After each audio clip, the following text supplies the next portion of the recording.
नमस्कार, मैं हूं यतेंद्र शर्मा और कड़क की बदकही में मैं आपको बताऊंगा कि किस तरह से डिप्लोमेसी यानी कि विदेशी संबंध जो विदेशी देशों से होते हैं वो किस तरह से बदले जा रहे हैं प्रधानमंत्री नरेंद्र मोदी के नेतृत्व। क्योंकि जहां ज्यादातर देश हमेशा शक्तिशाली देशों से संबंध चाहते हैं, चाहे वो राजनीतिक संबंध हो, रणनीतिक संबंध हो या अलग अलग तरह के जो कूटनीतिक संबंध जिस तरह से बनाए जाते हैं, वहीं प्रधानमंत्री नरेंद्र मोदी एक ऐसे देश की यात्रा अगले हफ्ते करने जा रहे हैं जो अगर दुनिया के मानचित्र में देखें तो बहुत छोटा है, लेकिन अगर भारत के साथ संबंध देखें तो वो कोई 100 साल, 200 साल, 500 साल पुराना नहीं है। लिखित दस्तावेजों के आधार पर वो 2000 साल पुराने संबंध भारत के साथ हैं। और ये यात्रा उस वक्त भी महत्वपूर्ण हो जाती है, उस मायने में भी महत्वपूर्ण हो जाती है जब 2000 साल पुराने संबंध है, लेकिन फिर भी एक दशक से किसी प्रधानमंत्री की यात्रा वहां पर ना हुई, भारतीय प्रधानमंत्री। तो अब एक दशक के बाद भारतीय प्रधानमंत्री नरेंद्र मोदी उस देश में जा रहे हैं।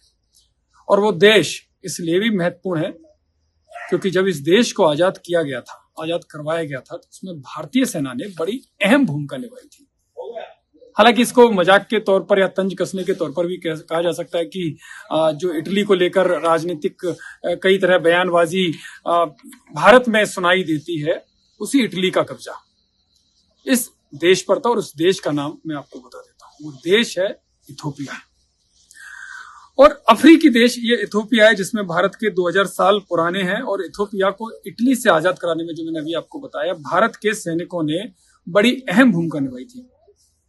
और 1948 में, साल 2000 साल से जरूर संबंध नहीं, लेकिन जब देश आजाद हुआ, भारत आजाद हुआ, तो 1948 में भारत ने अपना दूतावास इथोपिया में स्थापित किया था। और 1941 में देश जो इथोपिया आजाद हुआ, जिसमें भारत के सैनिकों की उस वक्त गुलाम था, लेकिन भारत सैनिक भारत के थे और उन्होंने इथोपिया को आजाद करने में बड़ी भूमिका निभाई।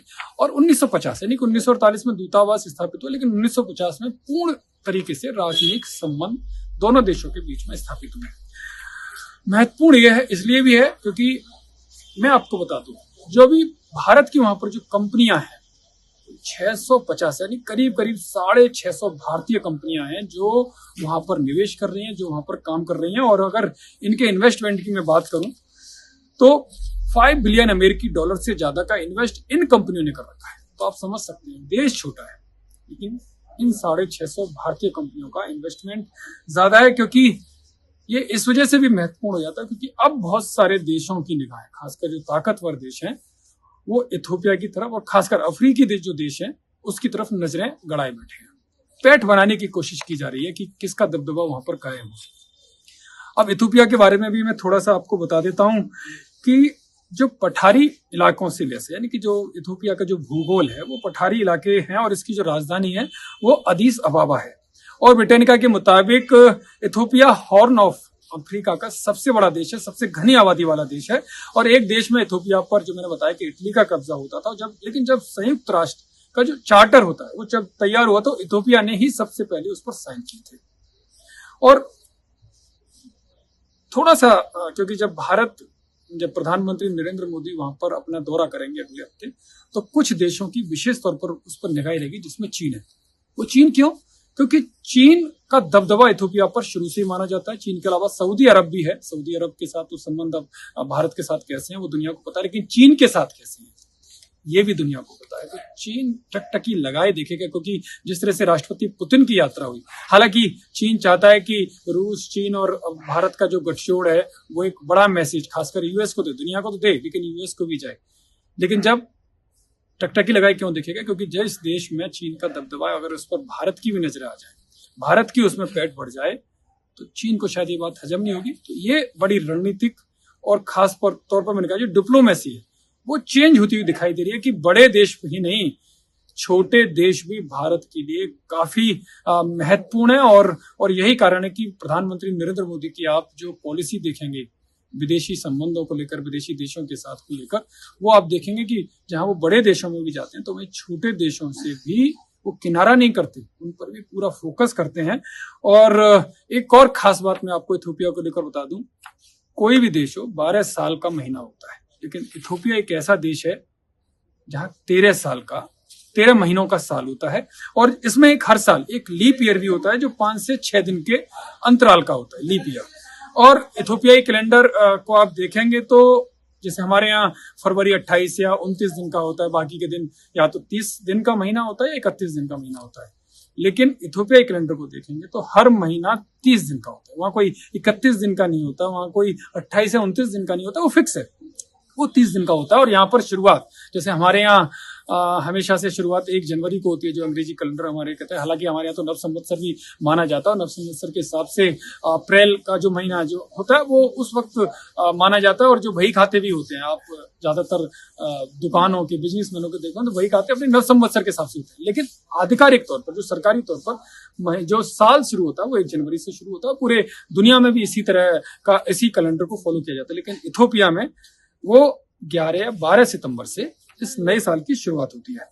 और क्योंकि खास महत्वपूर्ण इस वजह से भी है क्योंकि अफ्रीकी देश जो इथोपिया है वो भारत के व्यापार के दृष्टिकोण से भी काफी महत्वपूर्ण है, क्योंकि जो आपने देखा होगा कि यूएस राष्ट्रपति ट्रंप के द्वारा किस तरह से टैरिफ लगाने की धमकी बार बार दी जाती है। अभी चावल को लेकर भी नया मामला सामने आया, जब वहां के किसान मिले, उन्होंने बताया कि जो भारत का जो चावल आ रहा है वो बड़े सस्ते दामों पर आ रहा है, तो उसमें भी आगे बोला वो लोग हो गए। बाकी जबकि देश जो तैयार होते हैं वो व्यापार के लिए मुक्त कंठ से प्रशंसा करते हैं, मुक्त व्यापार के लिए तैयार होते हैं, लेकिन ट्रंप कई मामलों में जो संकीर्ण रवैया वो अपनाते हुए नजर आते हैं। तो ऐसे में ये दौरा भी व्यापार की दृष्टि से काफी महत्वपूर्ण है। और कोई भी आप देखेंगे जो मैंने पहले भी कहा कि पावरफुल देश तो अफ्रीका के अलग अलग जो देश हैं, जो कंट्री, उन पर पैठ जमाने की फिराक में, लेकिन प्रधानमंत्री नरेंद्र मोदी के नेतृत्व में तो भारत कदम बढ़ा भी चुका है। और आप पिछले भी दौरों को देखेंगे तो उस हिसाब से वो दिखाई देता है। लेकिन जो दोनों के बीच में, क्योंकि पहले से ही इथोपिया के साथ की मैं बात करूं तो वो चाहे हवाई सेवा हो या टेक्नोलॉजी की बात हो या साइंस की बात हो या जो कृषि संबंध क्षेत्रों की बात हो, पहले से ही संबंध है। लेकिन ये जो नया अब ये जो दौरा है वो इन संबंधों को और मजबूती देगा, और खासकर व्यापार के क्षेत्र में इथोपिया और भारत के व्यापार के बीच में बड़ा रास्ता तय करने को इसको देखा जा रहा है। और क्योंकि ये जो दौरा है इसे किसी भी लिहाज से, छोटे देश के दौरे के लिहाज से ना देखें, इसे रणनीतिक दृष्टि से, व्यापार दृष्टिकोण के संबंध से, और जो भारत और इथोपिया के बीच का जो संबंध है वो इस संबंध को जो मजबूती प्रदान करेगा, वो पूरी दुनिया में एक मैसेज देगा कि भारत के लिए सभी बराबर हैं। और खासकर जो डिप्लोमेसी की जो दुनिया है वो डिप्लोमेसी किस तरह से चेंज भारत करता हुआ नजर आ रहा है, और उस भारत को फॉलो करते हुए दुनिया के कई देश उसे फॉलो करने के लिए मजबूर हो गए हैं। तो ये सबसे बड़ी कामयाबी प्रधानमंत्री नरेंद्र मोदी के नेतृत्व में भारत की इस डिप्लोमेसी की है।